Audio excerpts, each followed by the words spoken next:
In this guide, I will be showing you guys how to turn on overdraft protection for your Chase Bank account. Let's get started. First, navigate to the website of Chase Bank or launch your app, provide your credentials and log into your account. And open your checking account from the main dashboard where you can see all your accounts like checkings and savings.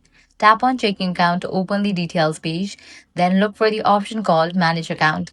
Once you're inside the Manage section, scroll down until you find Overdraft Protection under the Services menu. Tap on it and you'll see options to set it up. From here, choose a backup account, usually your savings account, which will be used to cover any overdraft if your checking balance is low. After selecting your backup account, tap Next and confirm the setup.